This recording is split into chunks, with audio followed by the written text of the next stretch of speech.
factível. Na última reunião do Copom, também na quarta-feira, o Banco Central subiu a taxa Selic para 11,75% e já avisou que na próxima reunião ele vai subir mais 1%, levando a taxa Selic para 12,75%. Olha lá, mais do que os 12,68% que a gente precisa para render os tão sonhados 1% ao mês.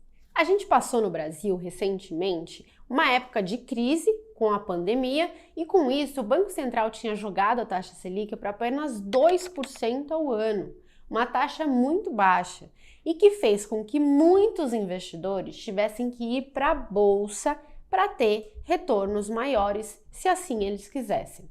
Mas agora, com essa decisão do Copom, a história se inverteu e o fluxo de investidores está, na verdade, saindo da bolsa e dos ativos de risco para ir na taxa livre de risco do governo e ganhar esses 1% ao mês.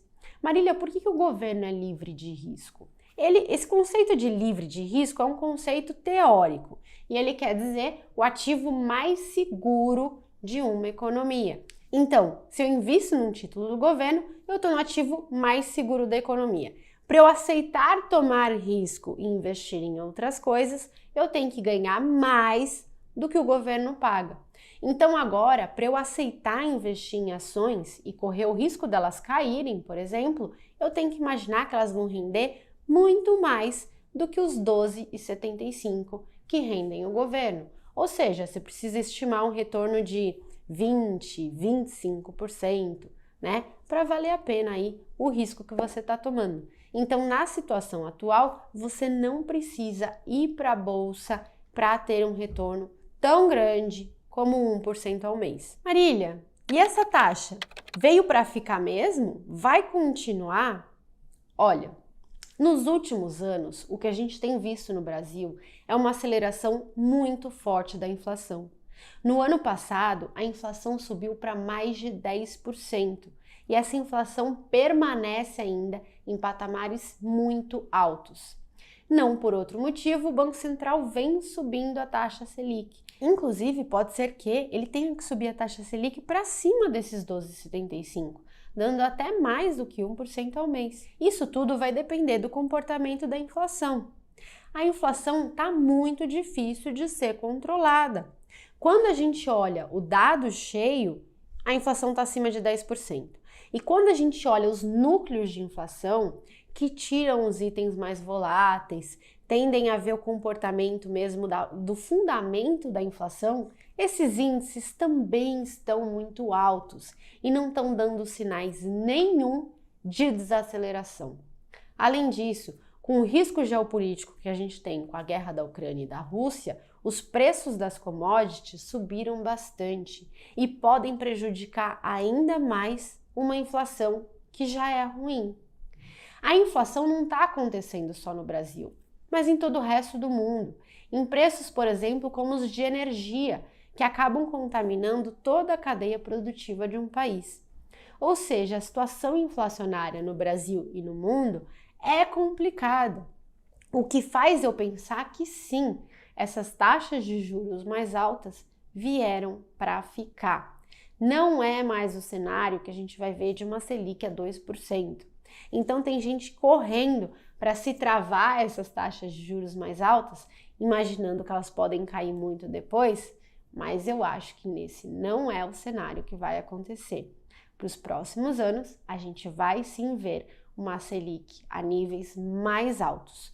Por isso, até cuidado com investimentos de bolsa. Eles performaram muito bem recentemente por conta de uma taxa de juro muito mais baixa e cadente. E agora esse movimento vai se reverter. Então, Marília, como é que eu faço para render os tão sonhados 1% ao mês? Ou até mais do que isso? Os títulos públicos, como o Tesouro Selic, ainda não chegaram nos 12,75, porque isso o Banco Central falou que vai acontecer só na próxima reunião do Copom. Mas os títulos pré-fixados e, por exemplo, de crédito privado, já precificam que isso vai acontecer. Então é possível hoje você já render os 1% ao mês. Inclusive, os títulos de crédito privado de bancos ou de empresas, como eles têm um risco maior do que o risco do governo, que é o livre de risco, como eu expliquei para vocês, eles rendem inclusive um pouquitinho a mais do que as taxas esperadas para os títulos do governo. Então é possível você usar os títulos de crédito privado para renderem esse 1% ao mês desde já. Vou dar um exemplo, inclusive de um banco bem conhecido e bem seguro. Eu vi há uns tempos atrás uma LCI, uma letra de crédito imobiliário, do Santander de 1 ano com uma taxa de 11,63%. Mas as LCIs não pagam imposto de renda. Isso seria equivalente a um título que paga imposto de renda rendendo 14%, bem acima dos 12,68% que a gente precisa para render os 1% ao mês brutos, né? E note, é um crédito privado só de 1 ano, então bem de curto prazo, e de um banco super seguro, né? Que é o Santander. E além de tudo, você não paga imposto de renda. E, inclusive, depois que eu vi esse título do Santander, as taxas de juros de mercado não pararam de subir. Então, essa taxa hoje deve ser muito maior. Eu diria acima de 12%, líquido de imposto de renda, o que dá bem mais se você for considerar a taxa bruta.